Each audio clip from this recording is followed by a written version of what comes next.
Hay is on the mind of a lot of producers across Oklahoma now. And Dave, there's some things that producers need to be thinking about if they're wanting to use their hay more efficiently.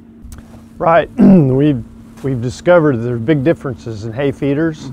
So it was an experiment we did several years ago, and we covered it before on Sunup. We used what I'd call an ag shop feeder, just plain Jane, light, inexpensive feeder that actually wound up wasting about 21% of the original bale weight.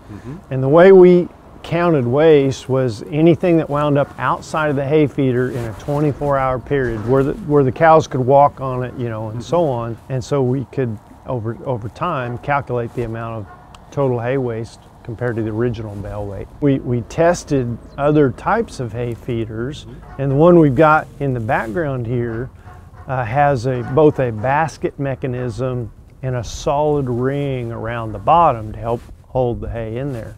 But this feeder actually wasted about 5% of the original bale weight, so dramatic difference.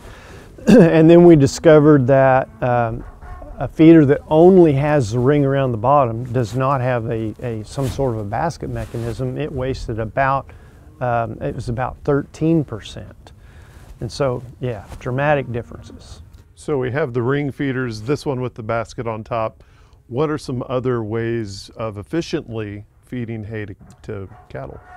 A lot of people when we're talking about round bales would roll hay out and then just let them clean it up. The more days of hay you try to feed at one time, the more waste there's going to be, because they'll turn it into bedding, you know, manure and urine and so on, stomp on it.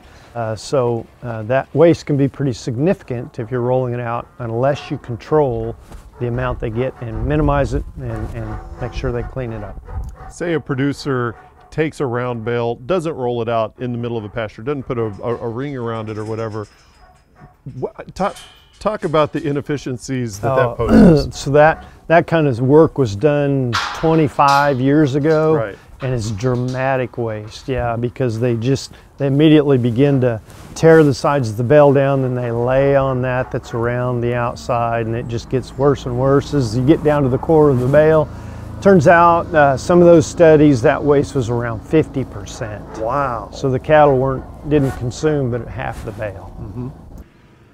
When it comes to locations for feeding, is it better to feed the cattle in a pasture or in a lot situation like what we have here?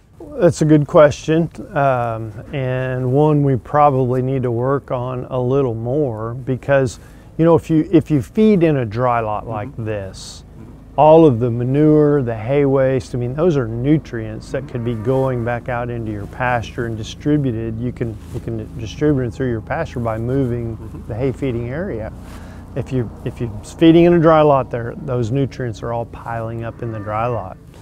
On the other hand, if you set a hay feeder out in the middle of say a native pasture like the one behind us, and just leave it there for a month and keep feeding hay out, you're gonna destroy a lot of the plants in that big circle, and so doing some damage there. So if you're gonna feed out there, they need to be either rolling out or frequently moving the bale feeder. Okay, thank you much, Dave Lalman.